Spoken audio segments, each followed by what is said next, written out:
ಮನುಷ್ಯ ತನ್ನ ಜೀವನದ ಕರ್ಮಾನುಸಾರ ಸತ್ತ ನಂತರ ಸ್ವರ್ಗ ಅಥವಾ ನರಕಕ್ಕೆ ತೆರಳುತ್ತಾನೆ. ಪುಣ್ಯಕರ್ಮಗಳಿಗೆ ಸ್ವರ್ಗ ಹಾಗೂ ಪಾಪಕರ್ಮಗಳಿಗೆ ನರಕ ಪ್ರಾಪ್ತಿಯಾಗುತ್ತದೆ. ಹೀಗಿದ್ದರೂ ಮಹಾಪಾಪಿಯೊಬ್ಬ ನರಕದಿಂದ ಪಾರಾದ ಕಥೆಯನ್ನ ಈ ವಿಡಿಯೋದಲ್ಲಿ ನೋಡೋಣ. ಹಿಂದೆ ಕನ್ಯಾಕುಬ್ಜದಲ್ಲಿ ಅಜಾಮಿಳ ಎಂಬ ಬ್ರಾಹ್ಮಣನಿದ್ದ. ಅವನು ವೇದಾಂಗ ಪಾರಂಗತ, ದಯಾಳು, ಸತ್ಯವಂತ, ಪರೋಪಕಾರಿ ಮತ್ತು ಆಚಾರಶೀಲನಾಗಿದ್ದ. ಯಾವ ಹೆಣ್ಣನ್ನು ಕಣ್ಣೆತ್ತಿ ಸಹ ನೋಡುತ್ತಿರಲಿಲ್ಲ. ಒಮ್ಮೆ ತನ್ನ ತಂದೆಯ ಆಜ್ಞೆಯಂತೆ ದರ್ಭೆ ಸಮಿತ್ತುಗಳನ್ನು ತರಲು ಕಾಡಿಗೆ ತೆರಳಿದ. ದಾರಿಯಲ್ಲಿ ಕಂಠಪೂರ್ತಿ ಕುಡಿದ ಒಬ್ಬಳು ಸುಂದರಿಯನ್ನು ಕಂಡನು. ಅವಳ ಮೈಮಾಟ ಅವನ ಮನಸೂರೆಗೊಂಡಿತು. ಮನೆಗೆ ಬಂದ ನಂತರವೂ ಅವಳ ಯೋಚನೆಯಲ್ಲಿಯೇ ಮಗ್ನನಾದ ಹಾಗೂ ಹೇಗಾದರೂ ಮಾಡಿ ಅವಳ ಸಾಂಗತ್ಯ ಪಡೆಯಬೇಕೆಂದು ನಿಶ್ಚಯಿಸಿ ಅವಳ ಬಳಿಗೆ ಹೋದ. ಆಕೆಯ ಬಳಿ ಸದಾ ಇರುತ್ತಿದ್ದ.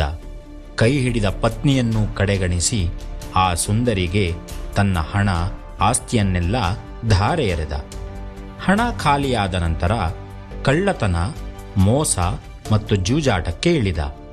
ಹೀಗೆ ಅವನು ನೀಚ ಜೀವನ ನಡೆಸುತ್ತಾ ಕಾಲ ಕಳೆದ. ಕಾಲಕ್ರಮೇಣ 10 ಮಕ್ಕಳನ್ನು ಪಡೆದ. ಅವನ ಕಡೆಯ ಮಗ ನಾರಾಯಣ.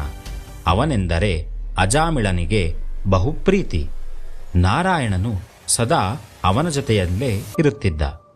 ಅವನಿಗೆ ವಯಸ್ಸಾಗಿ ಹಾಸಿಗೆ ಹಿಡಿದ.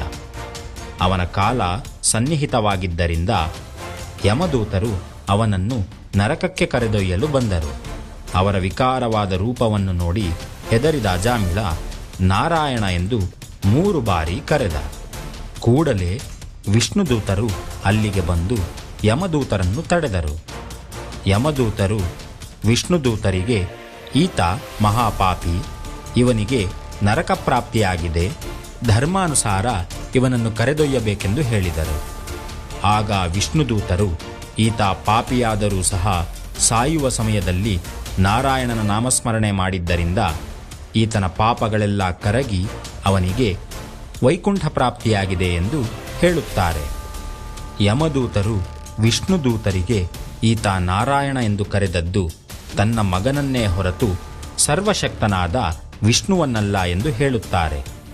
ಆಗ ವಿಷ್ಣುದೂತರು ಈ ವಿಚಾರವಾಗಿ ಯಮಧರ್ಮನನ್ನೇ ಕೇಳಿ ಎಂದು ಯಮದೂತರಿಗೆ ಹೇಳುತ್ತಾರೆ.